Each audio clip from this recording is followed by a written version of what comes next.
పూజలు చేసే వారికి దౌర్భాగ్యం దుఃఖం ఎందుకు మిగులుతుంది? శ్రీ మహావిష్ణువు నారదుడితో చెప్పిన సత్యం.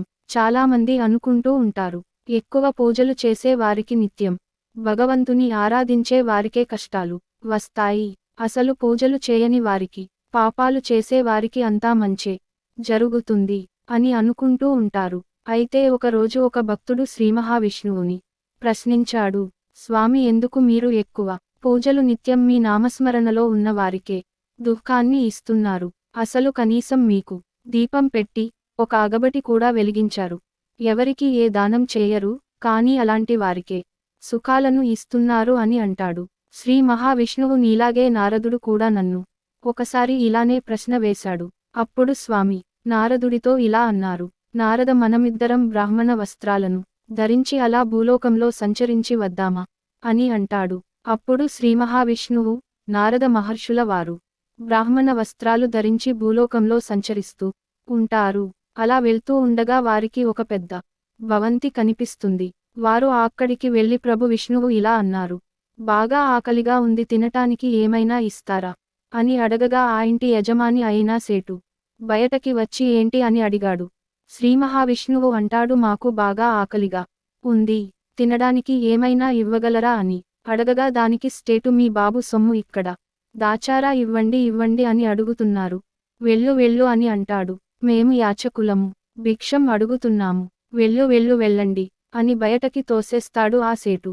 నారదుడు శ్రీ మహావిష్ణువు చేతులను పట్టుకొని బయటకు తీసుకువచ్చి, సేటు అంతా అవమానం చేశాడు, అతన్ని మీరు ఏమీ అనలేదు, మీరు అతన్ని శపించండి అని కోరాడు.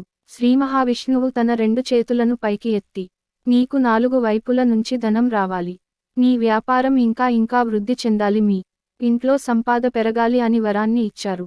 అప్పుడు నారద మహరి శ్రీ మహావిష్ణును చేతులను పట్టుకొని ఇలా అన్నారు, మిమ్మల్ని తిట్టి వెళ్ళిపోమ్మన్నారు అన్ని మాటలు అని అంతగా అవమానించి పంపితే మీరేమో లక్ష్మి వృద్ధి చెందాలి అని అంటారేంటి స్వామి అనగా దానికి స్వామి పద నారద వెళ్ళాం అంటాడు. అలా వారు ముందుకు ముందుకు వెళుతుండగా ఒక పూరి గుడిసె కనిపించింది. అక్కడ ఒక ముసలావిడ కూర్చుని ఉంది. అక్కడికి వెళ్లి మాతా భిక్షం అని అడుగుతారు. తల్లి, మాకు ఆకలిగా ఉందమ్మా, తినటానికి ఏమైనా పెట్టమ్మా అని అడిగారు.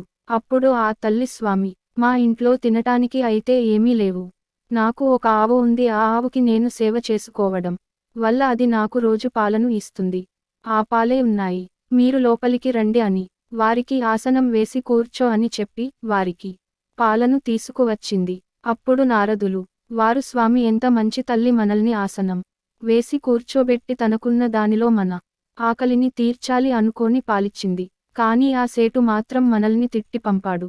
ఆ తల్లికి ఆశీర్వాదం ఇవ్వండి అని అడగ్గాని శ్రీ మహావిష్ణువు తన రెండు చేతులతో నీ ఆవు చనిపోవాలి అని దీవించారు. నారదుడు అంటున్నారు, ప్రభు, మీ స్వరూపం నాకు నచ్చడం లేదు, ఆ సేటు అంతగా అవమానిస్తే అతనికి ఏమో ఇంకా ఇంకా ధనం వృద్ధి కావాలి అని దీవించారు. ఆ తల్లి దగ్గర ఉన్న ఒక్క ఆవు పాలను మీకు ఇచ్చి ఆకలి తీర్చితే ఆవు చనిపోవాలి అని దీవిస్తారా అని అంటాడు. దానికి స్వామి ఇలా అంటారు, నారద, నువ్వు నా లీలలను అర్థం చేసుకోలేవు అంటాడు. స్వామి, మీ లీల ఏంటో నాకైతే అర్థం కావట్లేదు, మీరే చెప్పండి స్వామి అని అంటాడు నారదుడు.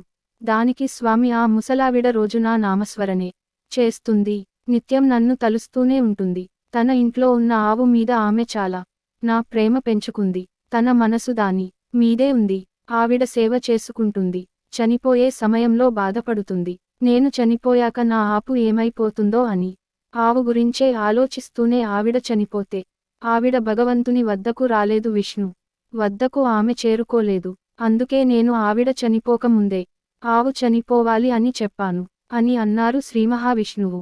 దానికి నారదుడు, సరే స్వామి, ఇది అయితే అర్థమైంది, మరి ఆ సేటుకి ఎందుకంత ధనం రావాలి అని వరం ఇచ్చారు అని అడగక దానికి శ్రీ మహావిష్ణువు, అతనికి ధనం పైన చాలా వ్యామోహం ఉంది, అందుకే అతనికి లక్ష్మీ వృద్ధి చెందాలి అని ఆశీర్వాదం ఇచ్చాను, ఆ ధనాన్ని మూటలు మూటలు కట్టి అతను మరణిస్తాడు, ఆ డబ్బు యొక్క ధ్యాసలోనే, ఆ డబ్బు మీద ప్రేమతోనే, ఆ డబ్బు మీద ప్రీతితోనే, డబ్బు యొక్క ఆలోచనలతోనే అతను మరణిస్తాడు.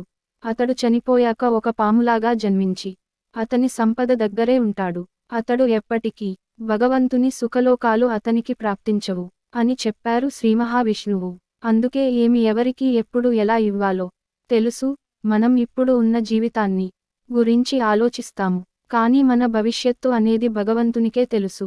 అది భగవంతుని నిర్ణయం. కాబట్టి ఎన్ని కష్టాలు వచ్చినా భగవంతుని నిందించకుండా, భగవంతుని విడవకుండా సదా దైవ నామస్మరణతో మంచి పనులు చేస్తూ ముందుకు సాగండి. ఎప్పటికీ మీ వెంట దైవముంటాడు.